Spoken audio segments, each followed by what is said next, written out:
Hi, this is Mr. John with Wayside Waifs Humane Education Team, and I'm going to read you a story today. Now, before I read this story, I want you to think about how each of these animals feel. It's a concept called empathy. Empathy, understanding how someone feels. Now, this story goes through two different dogs and two different lives, and I want you to think about as if you were that dog and what you would be feeling in that situation. This is my dog, Mabel. She's going to accompany us through this story journey. Right, Mabel? She's thrilled. All right. So, this is called The Lucky Tale of Two Dogs.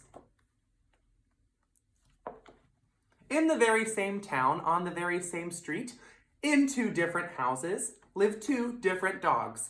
One dog is lucky, and the other dog is unlucky.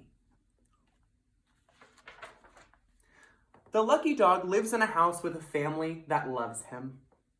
The unlucky dog spends most of his time alone in the backyard. The lucky dog gets an ID tag with his name Lucky on it. But no one gives the unlucky dog an ID tag.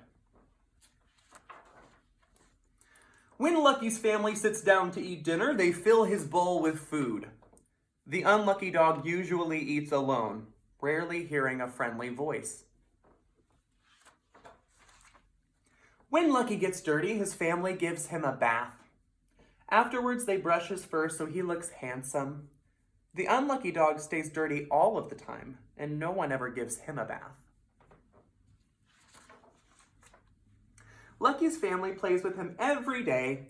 They throw the ball so he can chase it, and they take him for long walks around the neighborhood. The unlucky dog is alone most of the time, and no one ever plays with him or takes him for a walk.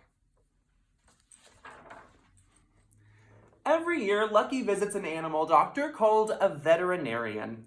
The veterinarian listens to his heart, looks into his ears, and gives him shots to stay healthy.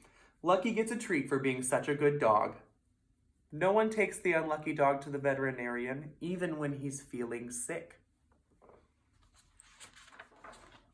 One day, the unlucky dog escapes from his yard. He runs down the street and far away from his neighborhood. Suddenly, the unlucky dog is on a very busy street and he doesn't know where to turn.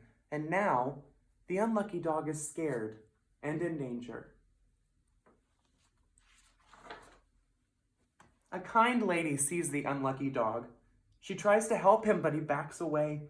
She offers him some food, and as he approaches, she speaks softly to him. She slips a leash gently around his neck. "Now you're safe," says the kind lady. "I will take you to the animal shelter, the place where we take care of other lost and lonely pets." At the animal shelter, a veterinarian examines the unlucky dog. He listens to his heart and looks into his ears, and he gives the unlucky dog some medicine and shots to get healthy. "Here's a treat for being such a good dog," says the veterinarian. This is the unlucky dog's first visit to the doctor. "You need a bath," says the kind lady. She puts the unlucky dog in a tub of warm, soapy water, and he splashes around and gets everything wet. The kind lady just laughs. When he's clean, the kind lady brushes his fur. "You are so handsome," she says, scratching him under his chin. This is the unlucky dog's first bath. "You must be hungry," says the kind lady. "Would you like to eat?" The unlucky dog wags his tail. The kind lady gives him a big bowl of food, and she sits next to him while he eats.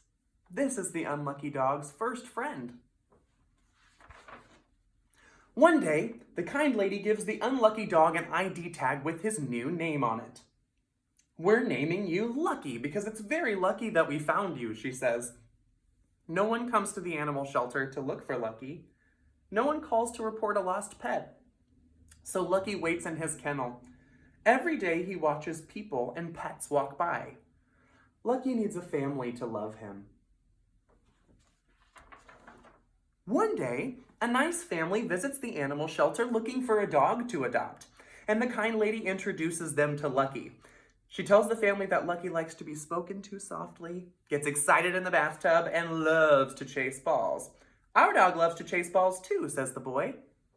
So does Mabel. The family spends most of the day getting to know Lucky. The little boy speaks softly to him, and the little girl throws the ball so he can chase it, and Mom scratches him under his chin.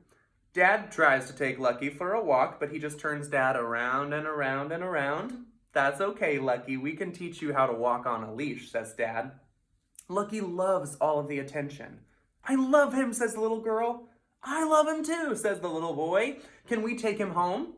Let's ask if we can be his new family, says Mom.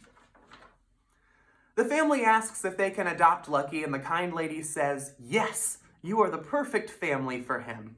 She prepares the adoption papers and explains what every dog needs to be happy and healthy. And the kind lady also tells them how to introduce Lucky to the other dog already in their family. And now, in the very same town, on the very same street, and in the very same home, live two dogs that share the love of the same wonderful family. And when the family calls for Lucky, two dogs come bouncing their way. And that's because one dog has always been called Lucky, and now the other dog can finally be called Lucky too. The end. As you think about how those dogs feel and what you would be feeling if you were those animals, I'm going to ask a few questions, and you can post your answers below or you can just answer them from home. First, what emotions were the unlucky dog and the lucky dog feeling at the very beginning of the story? Question number 2, how did those emotions evolve and change throughout the story? And then question number 3, what emotions were both of the animals feeling at the end of the story? So I want you to think about that journey and answer all of those questions. Think about how you would feel if you were in one of those situations like that dog as well.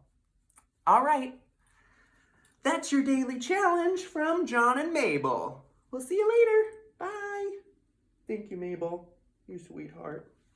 Bye.